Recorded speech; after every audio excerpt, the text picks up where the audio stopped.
Hey guys, happy day 69 of Catechism in here. I am Anna, a lifelong Southern Baptist who is going through the Catholic Catechism along with my brothers and sisters who are also following along with Father Mike Schmidt's podcast. So today is day 69, and this new section is so great. We've learned all about God the Father, and now we are taking some time to learn about His only Son. You know Him, Jesus. But I am backing up a little bit. I'm backing up a lot of it. All the way to day 44, the scandal of evil. I have listened to day 44 so many times. When I saw the title for it, I just knew it was going to be great. There is so much going on in the world right now that does beg this question. Why is there evil? So I see the title for day 44, and right off the bat, I get this sense of like, yeah, evil is totally scandalous. My name is Anna, and I approve this message. Like, I feel this in my bones. We all know it. We all struggle with thinking about it. So absolutely, let's talk about it. I really love that the Catechism doesn't shy away from this question and all of its messy humanness.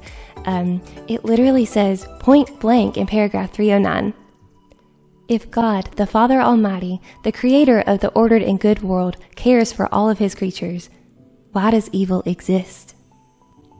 I don't know, I just find myself very impressed by sort of the audacity of just writing this question down. It makes me feel like, thank you for laying this out so plainly. Thank you for echoing the words in my brain and helping me know that I'm not alone in thinking about this. Like, seriously, I am excited for this video, podcast, whatever it is. I'll get it together one day. But I'm excited about this topic because this is a question that not only Catholics and Protestants both struggle with, but y'all, every human being on the planet who has witnessed suffering and who has also heard us claim that our God is all good and all powerful has grappled with this concept too. The concept that God can be all powerful and all good, yet He allows evil. And I get it, it's like, how can we make such a claim? How can we believe such a thing? It is extremely understandable to view this as contradictory. It is completely understandable how a person can look at the world around them and hear us claim that God is good and in control and loves everybody and sort of scoff at that idea. For that reason, having a peace about this in your own heart is absolutely paramount, because you will be confronted with this question throughout your life, whether you're being questioned by an external source or you are asking yourself, why? The idea may be in your face and obvious and causing you just real anxiety about your faith, or it may be just an abstract thought in your mind, creating this cloud between you and God that you aren't really even aware of. As I kept listening to day 44, and I did listen to it like it was my favorite track on an album over and over again, I got to feeling like I might fall into that latter category, that sort of, this is something that creates this like cloud for me. And again, I think this is something that all Christians, Catholic and Protestant alike, struggle with. And there are people out there who kind of like, they would love to believe in God. They would love to believe what we believe, but this gets in their way. That's a real thing. But I believe that, all Christians, Catholic and Protestant alike, do struggle with this. So it's something that we need to have a peace about because we are constantly faced with the reality of it. You're scrolling through social media, you're watching the news, you're listening to a friend lament about a sickness, about their broken heart, and the question will peck at you. Why does this have to happen? Why? I love that the Catechism is clear in that there is no quick answer. You can't, sit at a bar and strike up a conversation with a stranger who asks you this question and leave that establishment having given him a completely sufficient answer. Nah. You can give him a clue, though. Sometimes a clue is the best thing you can give somebody. But let's say this happens and your new friend asks you, how can you believe this? How can you say God is all good and all powerful if you know He allows evil? Yo, this question can rock you. It's rocked me numerous times in my life, but armed with paragraph 309 from the Catechism, I can at least confidently say, if you truly crave an answer to this question, you're going to have to spend some time getting to know what Christianity really is. The Catechism says in paragraph 309, there is not a single aspect of the Christian message that is not in part an answer to the question of evil. I read that and I think, man, that is good. That's so good. I believe that. Then I get this kind of uncomfortable feeling and I think, I think I believe that. Of course I believe that, right? I do, right? I'm pretty sure I believe that. And I do this thing where I want to examine my belief. Is this real for me? Or am I just saying this because it sounds really good and some really holy and smart people wrote it down? Before I go using that as an answer to this question, I need to make sure I believe it. Because it's quite good to believe what you're saying, duh. But also, so I won't fall prey to worldly ideology when I'm confronted with the response. Because let's face it, there are some solid sounding worldly responses to this one. I have to make sure I believe this before I go out into the world assuming I'm immune to attacks against it. When you have a weak spot like this, and I am admitting this feels like a weak spot for me, there's something in the way of me fully taking this in. That is an access point for the enemy. So I want to build up my immunity here. I want to build up my armor.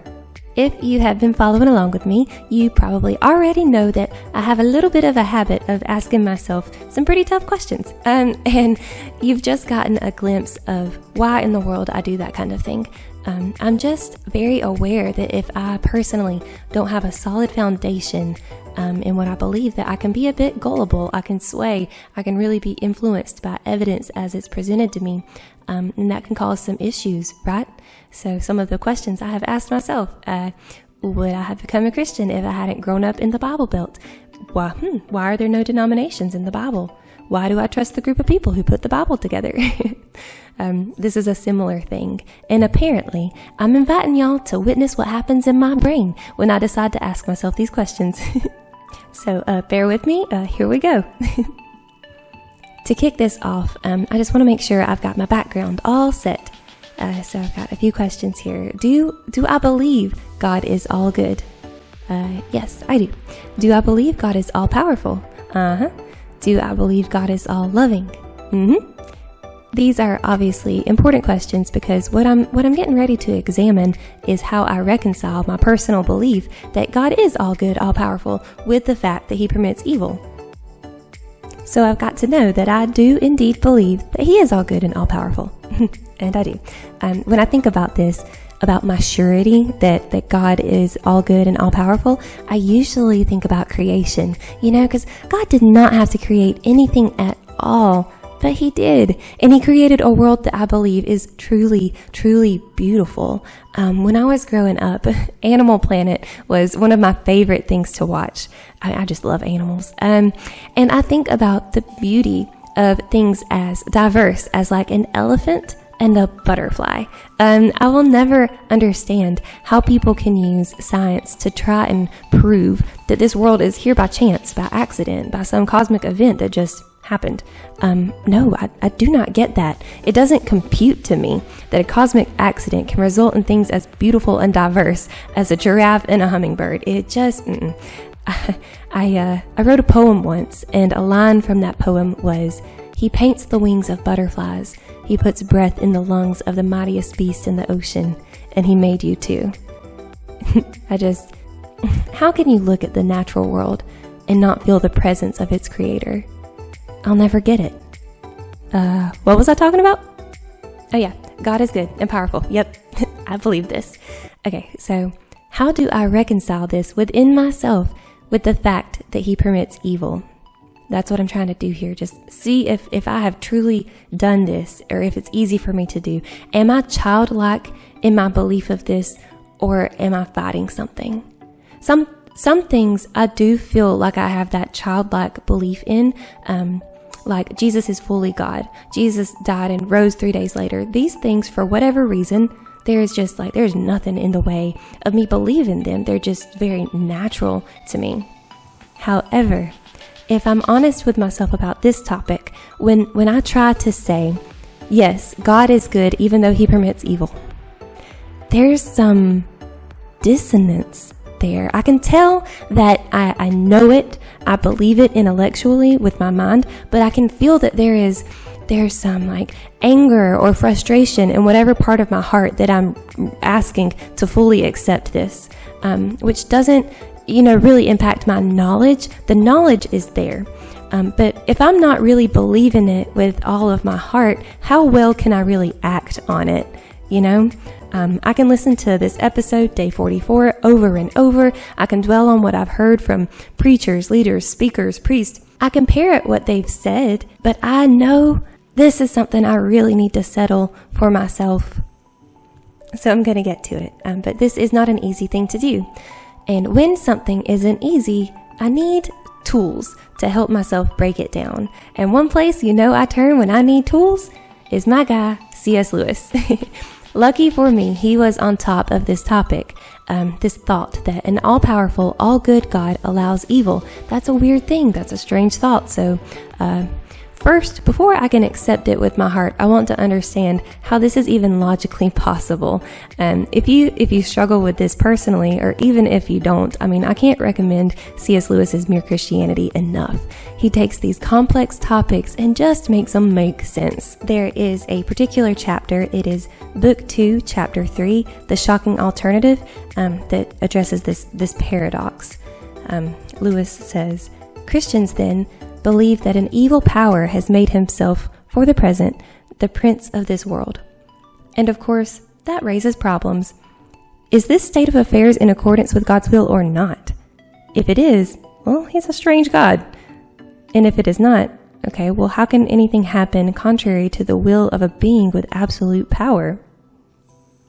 This is an incredibly eloquent way of asking, if God's will is good, and he is all-powerful, how can it make sense that evil exists? Does that mean that evil is in God's will? And at some point, we all ask ourselves this question, right? Lewis begins to walk through the process that our minds naturally go through when we start to ponder the logic of this strange concept. And he uses an analogy about a mother and her children.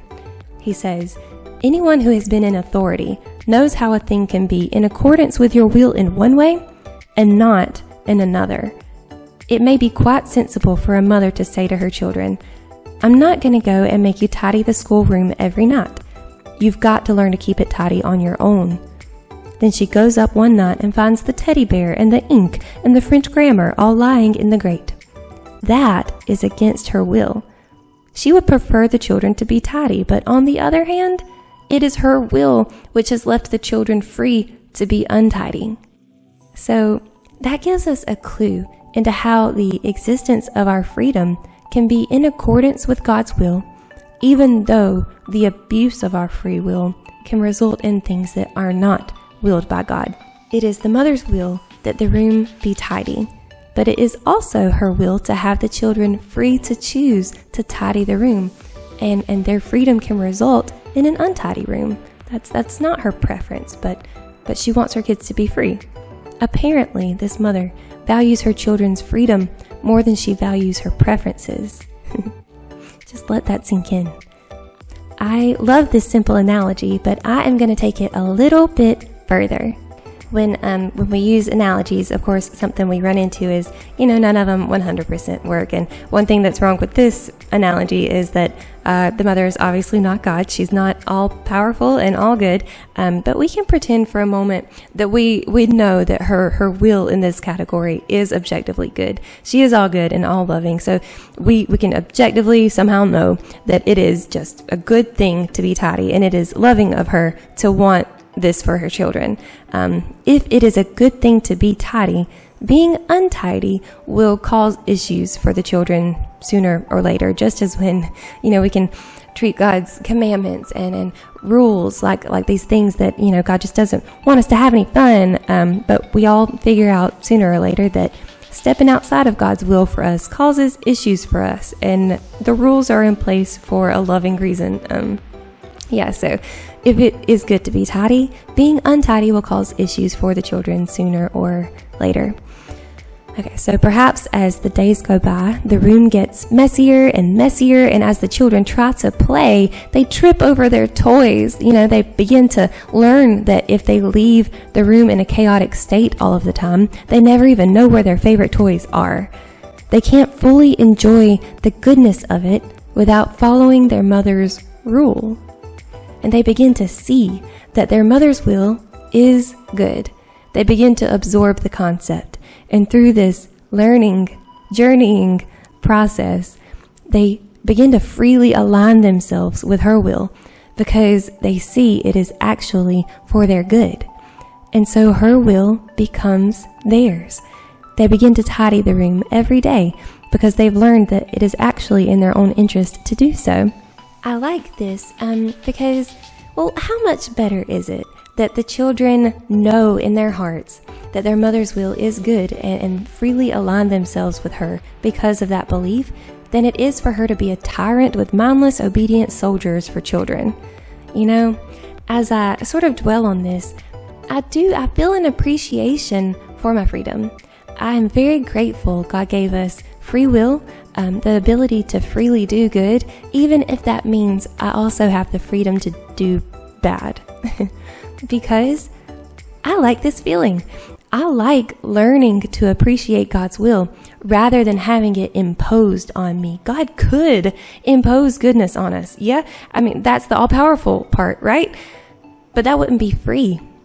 So if I dwell on this, I feel that. I feel an appreciation for my free will. And I decide, at least for the moment, that free will is a good thing, even if it can cause pain and suffering. Simply because I'm quite happy to not be a robot. Okay, so we've pointed out that it is completely understandable to take these facts, the fact that God is all good and all powerful, yet there is evil in the world, and desire reconciliation for this idea. So far, all I've got is this feeling of appreciation for my free will, because I'm glad I'm not a robot. But that feels like step one in this reconciliation. I'm grateful to not be a robot. I am grateful God doesn't impose his will on me. No matter what Christian tradition we grow up in, we're generally taught that our freedom of choice is the reason that evil is in the world, not God's will. What causes confusion for us is when we're also taught that nothing happens outside of God's will. It's true in a sense, but sometimes that concept is presented to us in ways that are very troublesome and can seem to blame God for everything. And so it's okay to be confused about this, confused by that. It's okay to have questions about it. This is something that I wonder about regarding Catholicism and Protestantism. I know from my personal experience that speakers can often accidentally give the impression that when something bad happens, that it is somehow God's will. And that can create issues for people as they try to grow, but maybe they've been told something along the lines of, don't worry about it, just have peace about it, God is always in control. And that can leave people with this wound, with this scar of this feeling like, wait, are you telling me God wanted this terrible thing to happen? I hate that because no. Evil, pain, suffering, these are not in accordance with God's will directly. Freedom is. And freedom can result in things outside of God's will or in things that God wouldn't have willed if freedom hadn't been abused. Yeah, I just threw myself off a little bit. I think of the pain and suffering of Jesus. And I know everything Jesus did was in God's will. So that trips me up for a moment. But our story so far, the character of God, reveals that pain and suffering was not his original plan at all. In the mission of the fruitfulness and multiplication of humanity, God never jumped ship. We did, over and over. there are times and instances that you can zoom into and ask, really? Okay, so God flooded the earth, but you think he's all in on the fruitfulness and multiplication of mankind? Oh, okay. Well, yeah, I do. Oddly enough, I believe that God has the best vantage point on what will result in the fruitfulness and multiplication of mankind. That would be my response to those Old Testament stories that people like to throw at us. There are things that you can zoom into and sort of test that theory. But as long as you keep your eye on the overarching story, you will see God moves for our good. My point is, God created a good world and he granted us freedom. Every pain and suffering that he has permitted, allowed, or even used is a result of the abuse of that freedom. God's will is goodness. And freedom was part of that original plan. So freedom must be good. We have the freedom to learn that God is good, freedom to decide that God is good. If I dwell on this myself, I think of all of the ways I've learned to align myself with God's will through the experience of what happens when I step outside of it. And like I said before, I like this feeling. I like learning to freely align myself with God because I have truly come to believe his will is good. That is the goodness of my free will. That's what that feels like, the goodness of my free will. I can't completely lay this out in a formulaic way. All I have is this feeling of appreciation that no one's will has been imposed on me, that I get the chance to explore, discover for myself that yes, I actually want to be here. Now, I don't want to have to learn everything the hard way, but I would choose to learn the hard way rather than never have the ability to learn at all. In the past few days, sometime in the past few days, we talked about the fact that Jesus learned. Jesus grew and he learned, and I really loved that because it made me feel very validated about my love of learning, to think Jesus learned. Man, that's really cool. Yeah. But that being said, I need to move on to some sort of step 2 in my journey to help myself understand that God is good even though he allows evil. It's easy enough for me to be grateful for free will as an American who grew up in a stable family and hasn't really experienced like war or violence or anything of the sort. Tragedy, sure, but those things are a little more short-lived. But I can look across my world, the world, across history, and see people in situations very, very different from mine, things that just break our hearts. And I wonder, could I preach this to them? Could I be faced with that and still retain this belief that free will is good and God is good for allowing it, even though it can result in such evil? I know in my heart that there are people in the world and throughout history that I would point at and say, God, those people deserve to have their free will taken away. So take it away. I am going to do a little exercise here, a little Anna Almighty experiment. I've never actually watched Bruce Almighty all the way through. I've seen clips, but I'm pretty sure it works something like this. Say that God has asked me my opinion. He says, all right, Anna, which of these evils are so evil that I should take free will away? I can think of several events, several people I might point to and say, that's too evil. They're too evil. Take their free will away.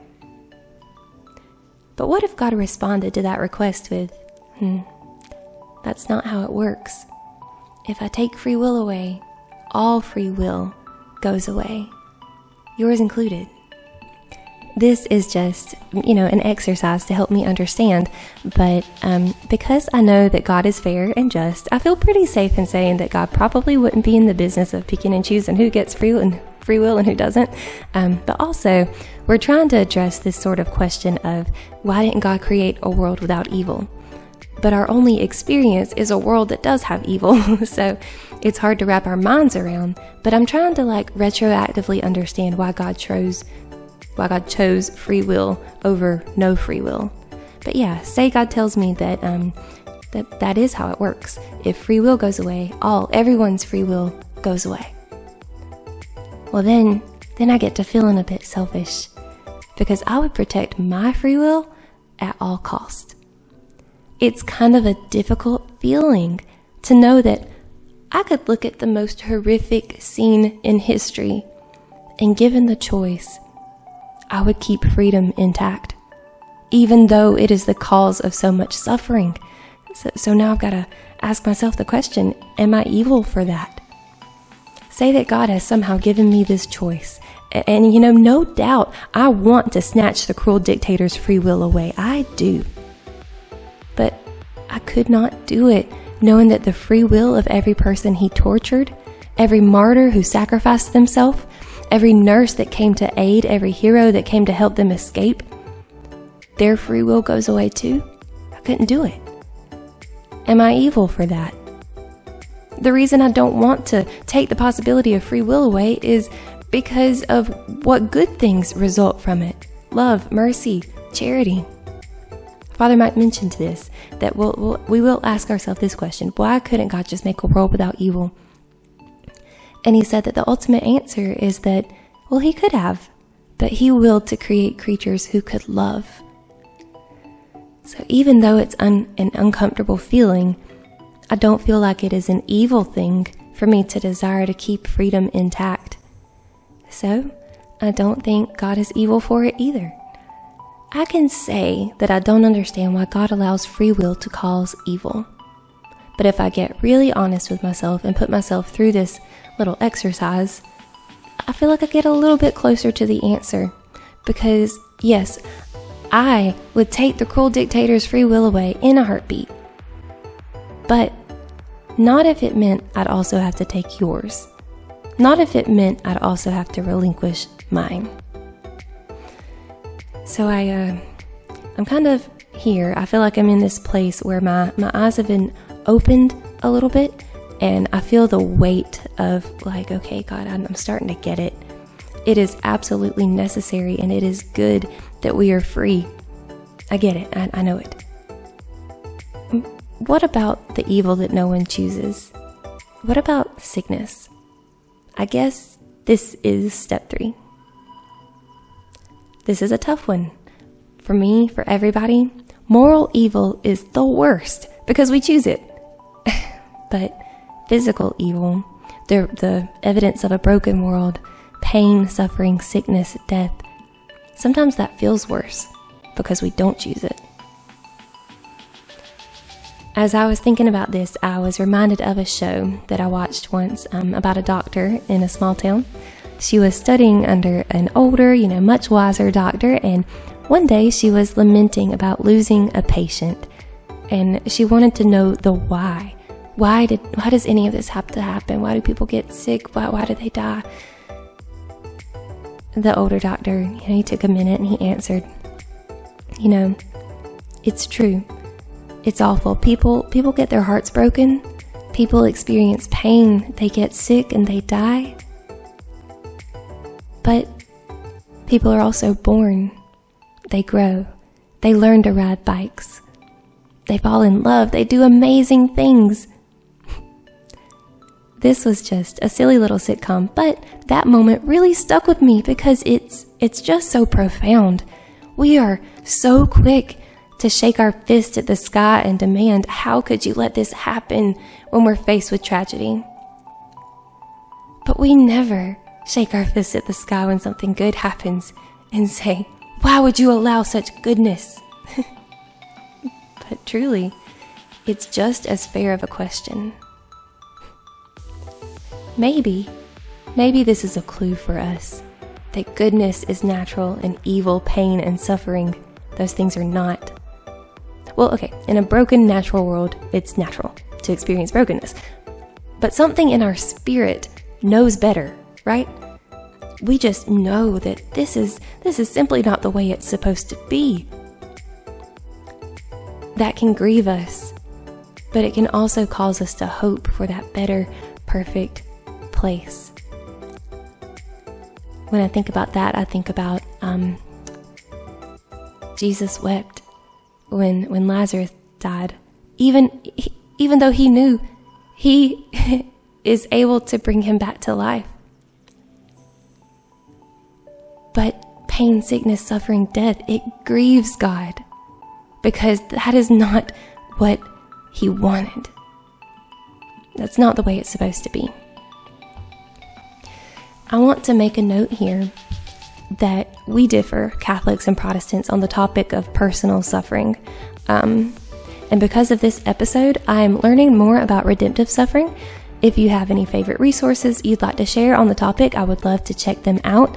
But I want to point out that, similar to my example of not wanting to take the cruel dictator's free will away so his victims can keep their free will, as much as it hurts to see someone suffer in sickness, if we take the free will away that caused the world to be broken, we take away the free will of that sick person.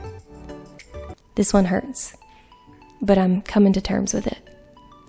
I wanted to mention this because I'm not sure many Catholics think about the fact that Protestants do not have the option to offer up our suffering. This isn't something that we're taught. Not in the Baptist tradition anyway. I'm pretty sure redemptive suffering has kind of a negative connotation across Protestant denominations. I will keep researching this, but I feel a bit, I don't want to say jealous, but I don't have a better word. I feel a bit jealous that Catholics have the option to offer up their suffering. So I'm putting that out there to kind of say, guys, don't take that for granted. It's a beautiful thing. It's a beautiful use of your free will.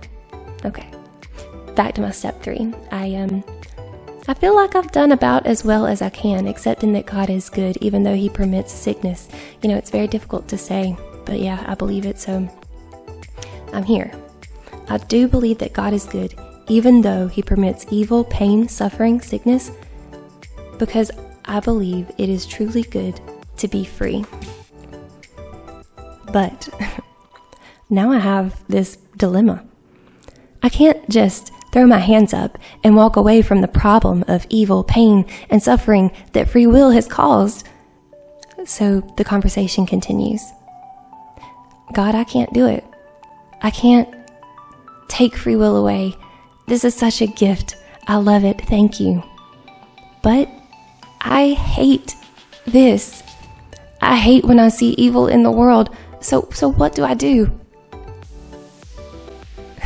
I have to imagine that God would probably smile and point at his son and say something like, I've already shown you. I've already told you. Aha. Now we're cooking. There is not a single aspect of the Christian message that is not in part an answer to the question of evil. The Christian message is Jesus. Evil bothers me, but it bothers God too. Hating evil is in line with the will of the all-powerful, all-good creator of the universe. So the best way to combat it must be to stand firmly on his side. Maybe I can say that to my new friend. How can I believe God is good and all-powerful if he allows evil? Well, God hates evil. He would prefer us to be good to one another. Evil is not in God's will, but freedom is. Freedom is good, and it is good that God respects our freedom. Evil is not in God's will. We choose evil. We choose to be evil to one another. In God's mission of the fruitfulness and multiplication of mankind, we choose to smother life. We choose to divide. That's on us. We do get sick, and we do die. We don't choose these things, but they're evidence that we live in a broken world, and I believe God's will is to perfect it. But in the meantime, I will do my part to be his hands and feet, feed the hungry, nurture the sick. I believe that God is the all-powerful, all-good creator of the universe. And I believe he hates evil. So if I hate evil too, the best thing I can do is stand firmly on his side and keep my eyes on his son, the one who faced the most horrendous evil and overcame it. Okay. All right. That's a little heavy for talking to a stranger at a bar, but maybe I'll get to pull it out sometime. That would be quite an experience. I am going to start to wrap this up with my favorite C.S. Lewis quote. From the chapter immediately before The Shocking Alternative, there is Book 2, Chapter 2, The Invasion. The very last paragraph in that chapter begins this way. Enemy-occupied territory. That is what this world is. Christianity is the story of how the rightful king has landed, you may say landed in disguise, and is calling us all to take part in a great campaign of sabotage. I love that so much. The next line says, when you go to church, you are really listening in to the secret wireless from our friends. That is why the enemy is so anxious to prevent us from going. The church is the secret wireless from heaven. I really, really love that.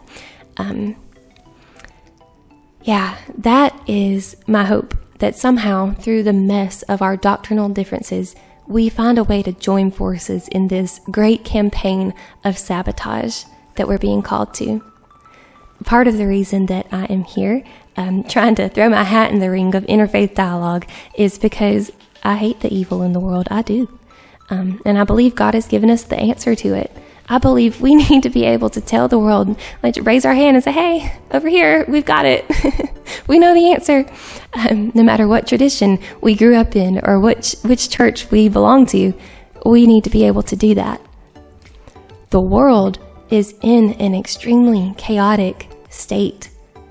People are tripping over their toys all over the place.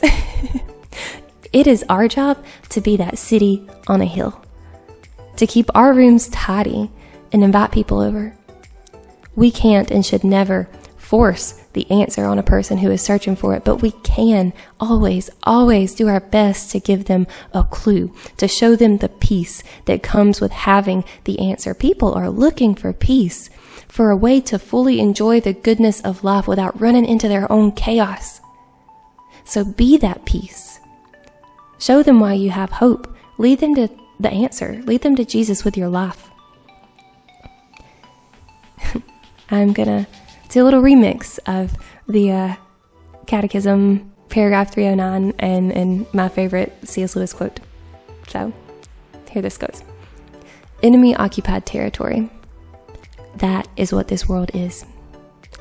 That is why there is evil, confusion, pain, sickness, suffering, chaos in the world. But there is not a single aspect of the Christian message that does not impart an answer to the question of evil. Christianity is the story of how the rightful king has landed and has called us all to a great campaign of sabotage. Yeah, the messages we hear at church, that's a secret wireless from our friends. Yeah. Guys, buy this book. It is such a game changer. This has been great. Really good for me. I hope you got something out of it too. Thank you so much for listening. If you've hung in here to the end of this, man, God bless you. You know, it'll probably be a few weeks before I have anything new to put out. It's just kind of a busy time for me on this side of the world, but there are several topics swirling around in my head. I don't have a super organized plan here. I jumped out of the boat, guys. I jumped out of the boat. But I just keep doing whatever feels natural. That was a Peter reference, by the way. Here are a few topics I'm looking forward to covering in addition to the Catechism. But yeah, that is a wrap. I have so much love for y'all. It'll probably be a few weeks, but in the meantime, keep pressing play and get to church. Go listen in on that secret wireless from heaven and then go sabotage some of the enemy's stuff. I will see y'all next time.